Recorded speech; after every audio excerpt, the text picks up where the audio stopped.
Hi friends, I am going to continue the next part of percentage. इसके questions मैंने group में share कर दिए थे, तो मैं ये उम्मीद करता हूँ कि आप लोग इसको खुद से भी ट्राई किए होंगे।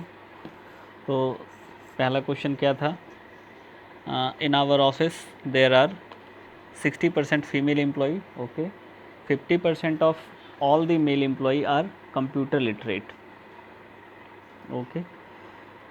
If there are total 62% employee computer literate out of the total 1600 employees, then the number of female employees who are computer literate. Okay guys, तो इसमें हमें बता दिया है क्या कि 60% क्या है, 60% फीमेल है. अगर 60% फीमेल है तो मेरा 40% मेल होगा, है ना.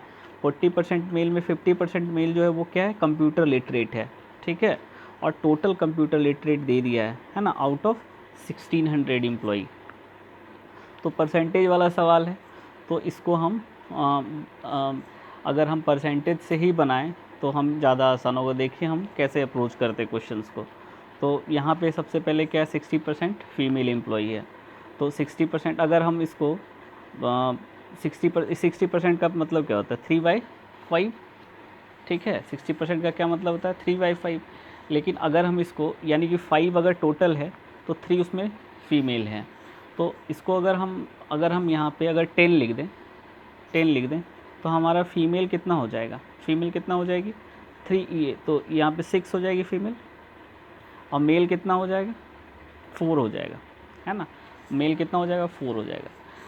मेल में क्या बोला है, 50% जो है कंप्यूटर लिटरेट है. 50% कंप्यूटर लिटरेट यानी 2 कंप्यूटर लिटरेट होगा और 2 जो है कंप्यूटर इलिटरेट होगा, मतलब उसको कंप्यूटर नहीं आता होगा, है ना.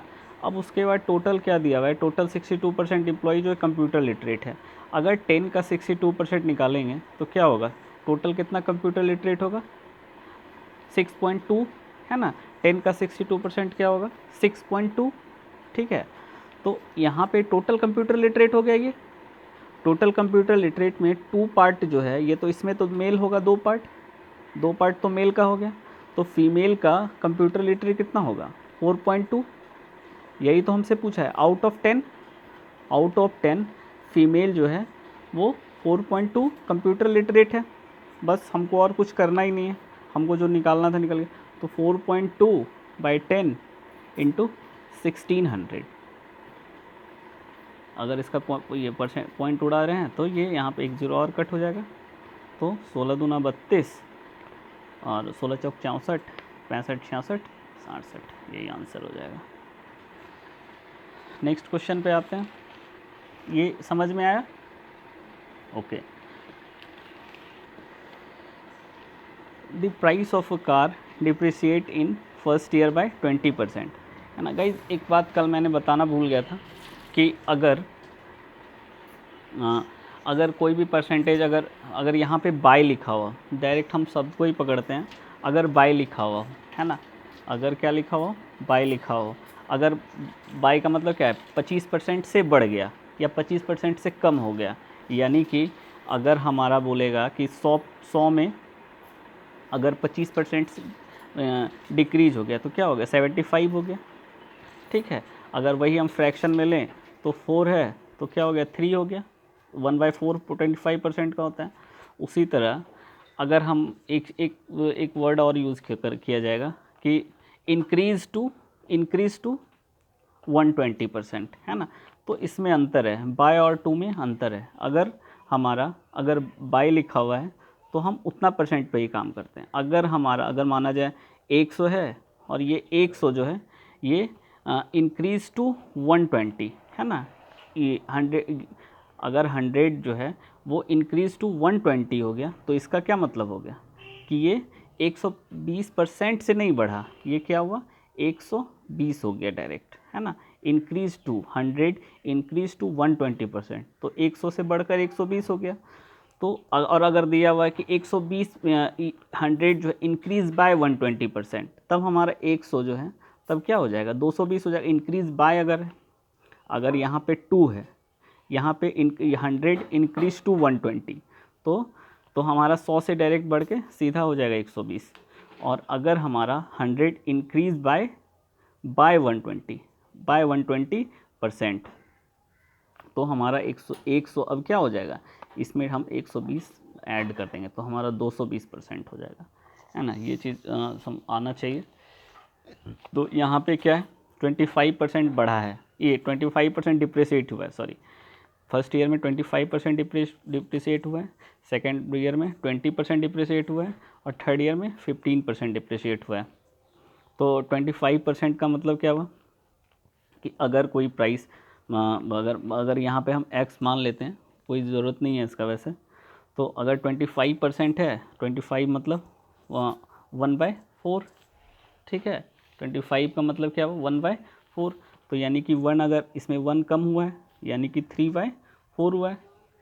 उसी तरह 20% डिप्रिसिएट हुआ है, 20% का मतलब क्या, 1/5, यानी कि 5 अगर टोटल वैल्यू था तो उसमें 1 कम हुआ है, तो डायरेक्ट हम यहाँ पे क्या लिख देंगे, 4/5। उसी तरह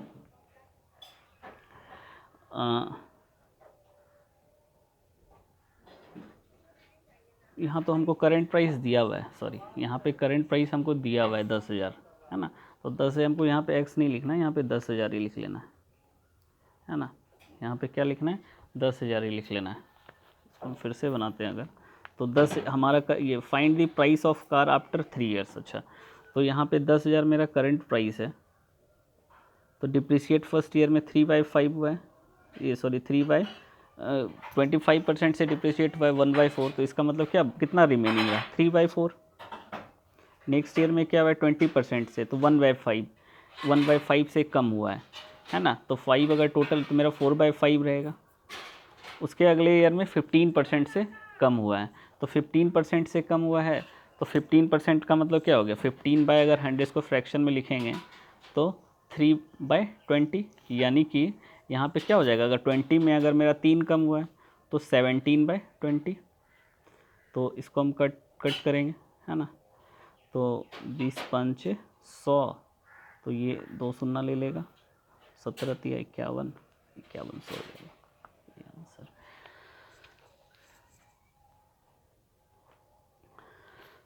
इस क्वेश्चन में क्या बोला है कि ये क्वेश्चन में क्या बोला है कि in an office there are 30% female employee, है ना, 30% फीमेल एम्प्लॉय।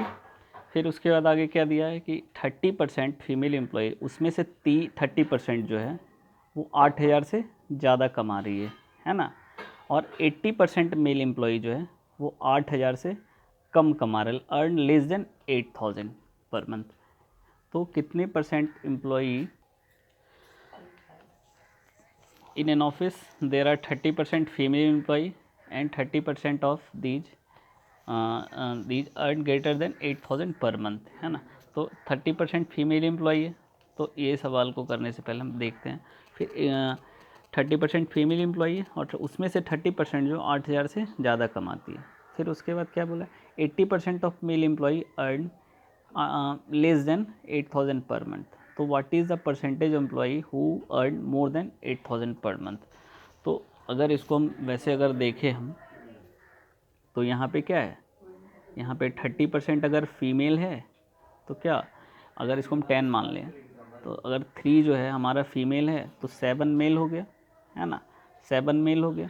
अब उसमें से क्या बोला है कि इसमें से 3 जो है, इसमें से 3 जो है 30, इसमें से 3 में से 30% जो 8,000 से ज़्यादा कमाती है ना। तो अगर हम यहाँ पे इसका 30% क्या होगा, 0.9 होगा, 0.9। ये 8,000 से कम कमाती है, ये 8,000 से ज़्यादा कमाती है, तो बचे हुए जो 2.1 होगा ये 8,000 से ज़्यादा कमाती होगी, है ना। 8,000 ये 8,000 से कम कमा रही है, बचा हुआ जो 8,000 ये 8,000 से या तो 8,000 कमाती होगी या 8,000 से ज़्यादा कमाती होगी।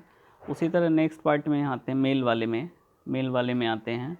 तो इसमें बोला है 80% जो है वो 80% जो है वो 8,000 से कम कमाता है मेल।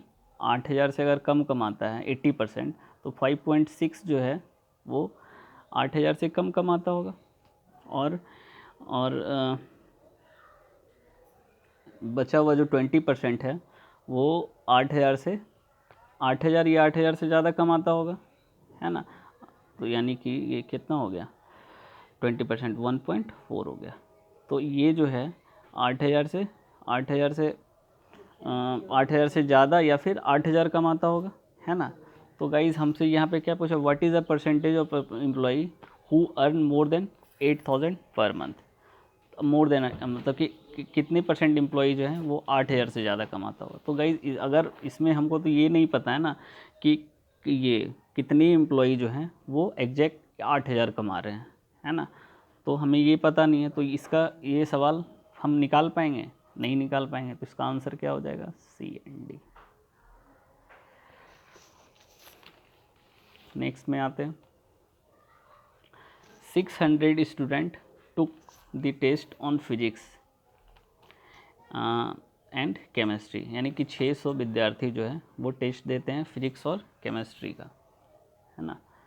तो जिसमें से 35% विद्यार्थी जो हैं वो फिजिक्स में फ़ेल होते हैं और 45% स्टूडेंट जो है वो केमिस्ट्री में फ़ेल होते हैं और 40% स्टूडेंट जो है वो दोनों में पास करते हैं, ठीक है। तो who passed in 40% of those who passed in chemistry also passed in physics, है ना।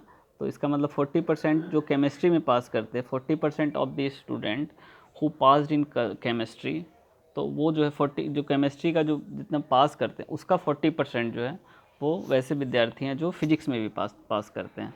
तो कितने विद्यार्थी जो हैं दोनों सब्जेक्ट में फेल होते हैं, यानी कि कितने विद्यार्थी जो हैं फेल होते हैं।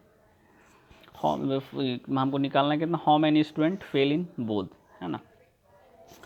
तो यहाँ पे ये क्वेश्चन को अप्रोच करने से पहले हमें क्या देखना पड़ता है, हमें ये देखना है कि हम कैसे निकालेंगे। यहाँ पे जो है सबसे पहले यहाँ पे तो दिया हुआ 35% स्टूडेंट फेल हो रहे हैं और 45% स्टूडेंट पास हो रहे हैं, और उसमें से ये 45% स्टूडेंट फेल हो रहे हैं। और यहाँ पे दे दिया है क्या, यहाँ पे दे दिया है कि दो, मतलब कि 40% विद्यार्थी जो केमिस्ट्री में पास हो रहे हैं वो दोनों में, वो फिजिक्स में भी पास हो रहे हैं। तो यहाँ से हमें क्वेश्चन को अप्रोच करना है कि यहाँ पे तो फेल दिया हुआ है और यहाँ पे दे दिया है पास। तो सबसे पहले हमें क्या करना पड़ेगा, फेल वाले स्टूडेंट को हमको पास में लाना पड़ेगा। तो अगर हम इसको ये फिजिक्स में अगर 35% अगर फेल हो रहे हैं,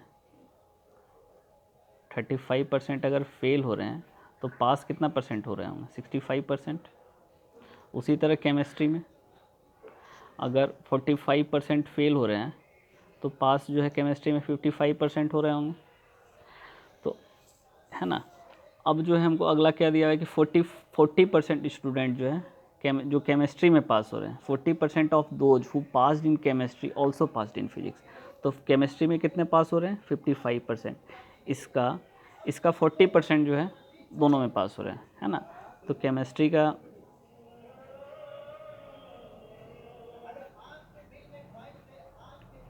55 यानी कि 40% है, तो इसका 40% इसका 2/5 हो जाएगा। 40% का फ्रैक्शन वैल्यू 2/5 होता है, तो क्या हो जाएगा 22% जो है वो दोनों में पास कर रहे हैं, है ना।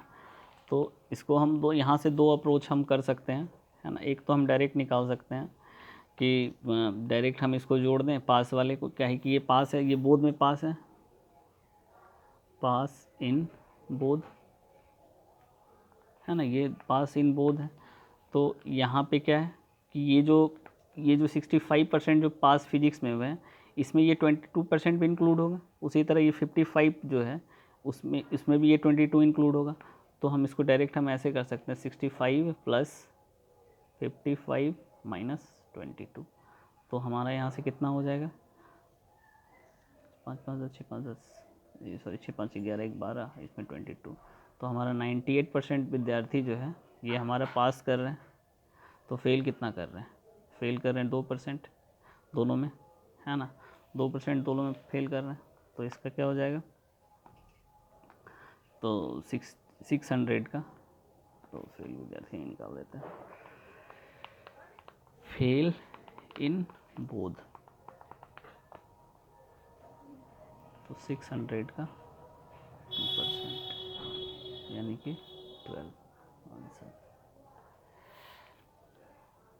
इसको वेन डायग्राम से भी हम अप्रोच कर सकते हैं। वेन डायग्राम में इसको हम यहाँ पे बता देते हैं। वेन डायग्राम में अगर इसको हम देखें तो इसका अगला वाला क्वेश्चन जो है इसी पे है, हम इसको वेन डायग्राम में इसको बता देते हैं। यहाँ पे जैसे हम ये बताएं उसी तरह हम इसको वेन डायग्राम में इस क्वेश्चन भी सेम ही है, बस वहाँ पे फेल दिया हुआ था, इस बार यहाँ पे पास दिया हुआ है।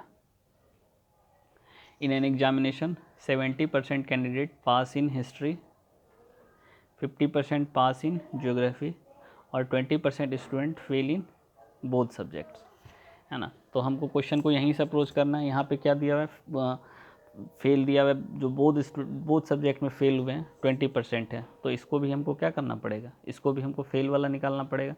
तो 70% अगर पास हुआ है हिस्ट्री में, तो 70% पास हुआ है, तो फेल कितना हुआ होगा 30%। उसी तरह ज्योग्राफी में 20% पास हुआ है, तो फेल कितना हुआ होगा 80%, सॉरी 70%, सॉरी 50% अगर ज्योग्राफी में पास हुआ है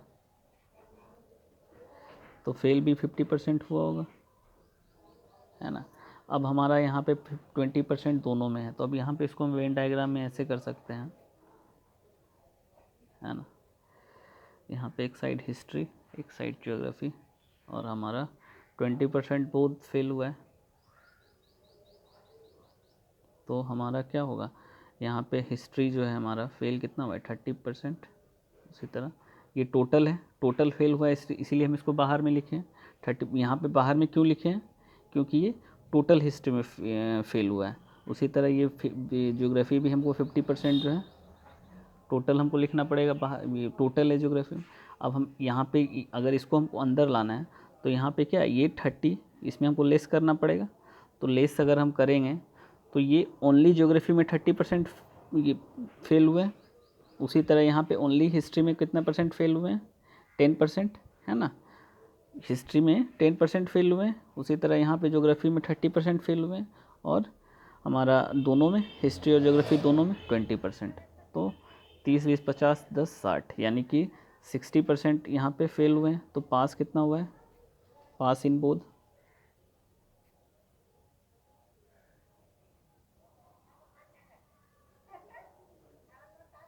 100 में लेस कर देंगे इसको, 30 20 प्लस 10 तो 60, यानी कि 40% पास इन बोथ। तो हमारा टोटल स्टूडेंट दिया हुआ है 5, ये सॉरी यहाँ पे दिया हुआ है कि बोथ सब्जेक्ट में 500 स्टूडेंट पास किए हुए हैं, तो हमको बताना है कितना स्टूडेंट। तो यहाँ पे 40% का वैल्यू दिया हुआ है, यानी कि 40% यानी कि 2/5, यानी कि 2 का वैल्यू दिया हुआ है 500, तो हमको 5 का वैल्यू निकालना है, तो 1250 हो जाएगा।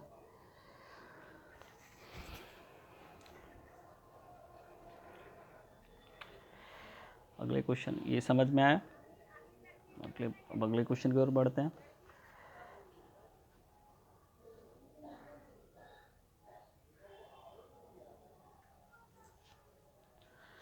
My salary is 14,999 rupees per month. The salary of my brother is 10% greater than mine, that of mine, है ना। मेरी सैलरी 14,999, उसके बाद मेरे भाई की सैलरी जो है मेरे से 10% ज़्यादा है, और मेरी इकलौती बहन की जो सैलरी है वो मेरे से 9 the salary of my only sister is 9.09% greater than my only brother, था ना। जो मेरी बहन की सैलरी है वो मेरी इकलौती बहन की सैलरी जो है मेरे इकलौते भाई के सैलरी से 9.09% ज़्यादा है, ठीक है। फिर उसके बाद क्या बोल रहे हैं कि the salary of my wife is 56.12/23% less than the total salary of my brother and sister together, है ना। मेरी वाइफ की जो सैलरी है वो 56.12/23% जो है वो मेरे भाई और मेरी बहन की दोनों की एक साथ वाली सैलरी से इतना, ये जो परसेंटेज है उतना परसेंट कम है। तो इसको हम कैसे अप्रोच करेंगे, तो सबसे पहले मेरी सैलरी अगर हम 10 बोल दिए है ना, तो मेरे भाई की सैलरी माई ब्रदर MB लिख देते हैं, माई ब्रदर की सैलरी कितना हो गया 11%, है ना। 10%, 10 का 10 मतलब कि 10% का मतलब फ्रैक्शन वैल्यू क्या हो गया 1/10। तो 1/10 अगर वो 10 टोटल है तो उसमें एक ज़्यादा, तो 11 हो गया मेरा सैलरी। उसी तरह फिर उसके बाद क्या दिया हुआ है 9.09 का मेरी बहन की सैलरी मेरे भाई के सैलरी से 9.09% ज़्यादा है। तो 9.09 का फ्रैक्शन वैल्यू क्या होता है 9.09 का 1/11। अगर 11 टोटल इससे एक ज़्यादा, तो माई सिस्टर की सैलरी कितनी हो गई 12 हो गई, है ना, 12 हो गई। अब माई वाइफ की सैलरी जो है ये दिया हुआ है कि मेरे भाई और मेरी बहन की दोनों की सैलरी को जोड़कर, है ना, यहाँ पे आते हैं। तो मेरे भाई और मेरी बहन की सैलरी को जोड़कर, तो मेरे भाई और मेरी बहन की सैलरी का टोटल सैलरी कितना हो गया 23, है ना 23। उससे जो है 56.12/23 कम है। तो 56.12/23 अगर हम इसको कैलकुलेट करें तो इसका फ्रैक्शन वैल्यू क्या आएगा 23, 25, 115 और 3, 18 और 20 138, 138 और 12 150। तो 150 में रहा 0, हाथ में रहा 15, फिर 23 बचे 115, 5, 20, 10, 30, तो यानी कि 130/23 बाई 100 परसेंटेज है। 100 से डिवाइड करेंगे यानी कि 1300/23 इंटू 100। तो यहाँ पे क्या हो गया कि ये 23 अगर टोटल है इसमें 13 कम, यानी कि मेरी टोटल इसका यहाँ पे 13 है, तो इसका क्या हो गया अगर हम इससे इसका अगर 13/23 अगर यहाँ पे करें तो इससे 13 कम, 23 टोटल है तो इससे 13 कम का क्या मतलब 10, है ना, सॉरी यहाँ पे क्या है 23% है टोटल सैलरी। यहाँ पे फ्रैक्शन वैल्यू मेरी वाइफ का क्या है 13/23, यानी कि अगर 13 अगर इतना परसेंट कम है ना, अगर 23 अगर टोटल है तो इसमें 13 लेस करना पड़ेगा, है ना। यही फ्रैक्शन का मतलब कि 56.12/23% का क्या मतलब है 13/23। अगर 23 टोटल है, ये लेस है, यहाँ पे लेस है, तो 33 में 13 हमको 23 में हमको 13 क्या करना पड़ेगा लेस करना पड़ेगा। तो यहाँ पे क्या हो गया 10 हो गया, है ना, तो 10 हो गया। तो यहाँ पे मेरी सैलरी दी हुई है 14,999, तो मेरी वाइफ की भी सैलरी 14,999 हो जाएगा आंसर। अगले क्वेश्चन में आते हैं। The actual area of rectangle is 60 centimetre square, but while measuring its length, a student decreases it by 20%. Sorry, the actual area of a rectangle is 60 centimeter square, but while measuring its length, a student decreases it by 20%, है ना, कि एक rectangle का area जो है actual में कितना है 60 सेंटीमीटर स्क्वायर।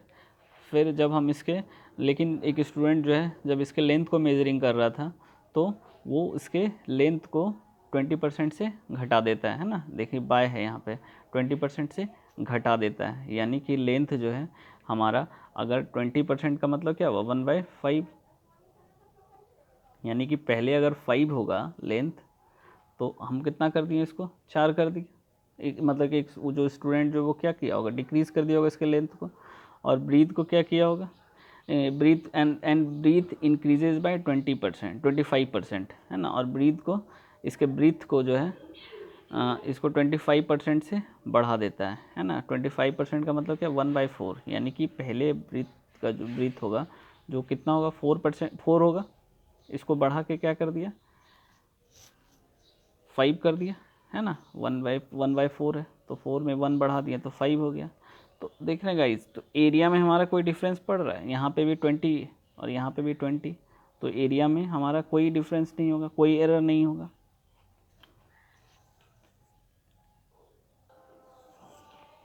तो आगे क्वेश्चन में आते हैं।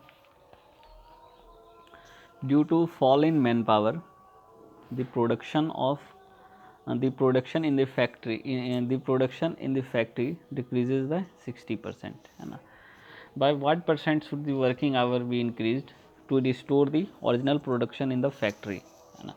तो जाहिर सा बात है कि अगर मैन पावर जो है, मैन पावर ये प्रोडक्शन जो है अगर 60% से कम हो गया होगा, यानी कि पहले जो कुछ आदमी काम कर रहे होंगे, है ना, पहले जो माना जाए एक्स काम कर रहे होंगे, बाद में भी माना जाए वाई काम करने लगे, कम हो गए, है ना, तो इसका मतलब ये पहले भी 1 घंटा काम करते होंगे, बाद में भी 1 घंटा काम करते होंगे, तो हमारा प्रोडक्शन जो है कितना हो गया, 60% से कम हो गया, यानी कि पहले 10 था तो बाद में कितना हो गया, 4 हो गया होगा। तो देखिए यहाँ पे क्या है, तो यहाँ पे जो है हमारा हम ये लिखने का ये मतलब था कि प्रोडक्शन अगर हमारा मैन पावर जो है जितना % से कम हुआ होगा, अगर हम बाद में भी अगर उतना ही टाइम अगर काम कर रहे हैं, बात को समझिए कि मेरा वर्किंग आवर जो है वो सेम है ना, वर्किंग आवर क्या है मेरा, सेम है। तो मैन पावर जो है, मैन पावर अगर मेरा कम हो रहा है, तो मैन पावर जिस रेशियो से अगर मेरा कम हो रहा होगा, प्रोडक्शन भी मेरा उसी रेशियो से कम हुआ होगा, है ना। क्या हुआ होगा, अगर हम जितना पहले काम कर रहे हैं उतना बाद में भी काम कर रहे हैं, ठीक है, तो हमारा प्रोडक्ट, और उसके बाद हम क्या कर रहे हैं कि मैन पावर में मेरी कमी हो गई, है ना, मैन पावर क्या हो गया मेरा, कम हो गया, मैन पावर कम हो गया। तो प्रोडक्शन में भी तो हमारा जाहिर सा बात है कि प्रोडक्शन में भी उतना % से ही कम हुआ होगा जितना हम मैन पावर में कमी किए होंगे। तो यहाँ पे प्रोडक्शन हमारा 60% कम हुआ है, तो मैन पावर भी मेरा क्या हुआ होगा, मैन पावर जो है वो भी 60% से डिक्रीज़ किया होगा। तो 60% से डिक्रीज़ किया होगा तो क्या, यानी कि 10 से क्या हो गया होगा, 4 हो गया होगा। 60% से डिक्रीज़ बाय 60%, तो 10 में अगर 60 को हम फ्रैक्शन में लिखें तो क्या हो गया, अगर इसको हम 3/5 भी लिखते हैं, वैसे 6/10 लिख रहा हूँ अगर यहाँ पे इस रिस्पेक्ट में समझे तो 10 अगर मेरा टोटल पहले था तो उसमें 6 कम हो गया, यानी 4 हो गया। और वर्किंग आवर जो है अब हमारा क्या है यहाँ पे, वर्किंग आवर। तो वर्किंग आवर हमको by what % should working hour भी इंक्रीज, यहाँ पे तो क्या था, यहाँ पे हम काम को उतना ही कर रहे थे, इसीलिए मेरा प्रोडक्शन कम हो गया। लेकिन हम क्या कर रहे हैं, यहाँ पे हमको प्रोडक्शन को कांस्टेंट रखना है, प्रोडक्शन हमको जो है यहाँ पे प्रोडक्शन जो है हमारा जितना पहले था हमको उतना ही करना है ना। तो यानी कि अगर यहाँ पे वर्किंग आवर माना जाए हमारा, यहाँ पे कुछ भी अगर एक्स वाई कर देते हैं, ठीक है, तो प्रोडक्शन जो है यहाँ पे भी 1 था, यहाँ पे भी 1, हमको प्रोडक्शन को 1 रखना है ना। तो ये अब अगर इसको क्या है कि इसको हम अगर इधर अगर ये इधर आया तो ये 4/10 हो गया, है ना। तो वर्किंग आवर हमको अब यहाँ पे 2 दूनी 4, 2 पंजे 10, है ना। तो वर्किंग आवर का रेशियो आ गया यही 2:5। तो वर्किंग आवर हमको कितने से बढ़ाना पड़ रहा है, 2 से हमको 5 घंटा बढ़ाना पड़ेगा, है ना। 2 से हमको क्या करना पड़ेगा, 5 करना पड़ेगा। कितना बढ़ा यहाँ पे, 3 बढ़ा। तो 3 किस में बढ़ा, 2 में, इंटू 100, यानी कि 150% हमको बढ़ाना पड़ेगा, 150% से बढ़ाना पड़ेगा, ये सॉरी इंक्रीज 2 है तो 100, हाँ यहाँ पे 150% करना पड़ेगा अपने वर्किंग आवर को।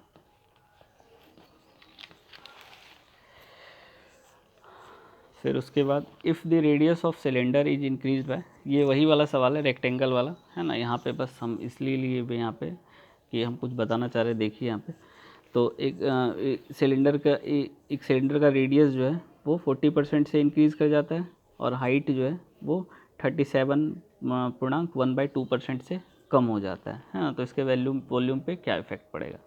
तो हमको पता है कि सिलेंडर का वॉल्यूम का क्या होता है, πr²h, है ना। तो हमारा रेडियस जो है वो पहले जो है कितना था, 40% से इंक्रीज़ किया है, यानी कि 2/5, यानी पहले 5 था तो 7 हो गया होगा। और हाइट जो है ये 1/2%, यानी कि 37.5 का कितना हो गया, यानी कि 12.5 का 1/8 होता है, तो ये इसका क्या है, ट्रिपल है, 3 गुना है ना, 3 गुना है, तो ये क्या हो गया, 3/8 हो गया। यानी कि पहले हाइट जो था, पहले 8 था, 8 होगा, तो ये घट के कितना हो गया, 3 से घटा है, तो ये कितना हो गया, 5 हो गया। तो रेडियस यहाँ पे क्या था, हमको यहाँ पे क्या है, पाई आर स्क्वायर एच करना है। लेकिन एक बात बताइए, यहाँ पे भी यहाँ पे भी पाई हमको करना है और यहाँ पे भी हम पाई लिखेंगे। जैसे कि पाई अगर हम यहाँ पे लिखें, पाई आर स्क्वायर यानी कि 25, और फिर 25 को आर स्क्वायर यानी 5 का स्क्वायर 25, अब 25 गुना 8 यानी कि 200, 200 पाई। और उसी तरह यहाँ पे क्या है, यहाँ पे रेडियस में हमारा क्या है, 7 है, तो 7 का स्क्वायर 49, और 49 इंटू 5 कर देंगे तो कितना हो गया, 5 नंबर 45, 5 चौबीस यानी कि 245, ये पाई है ना।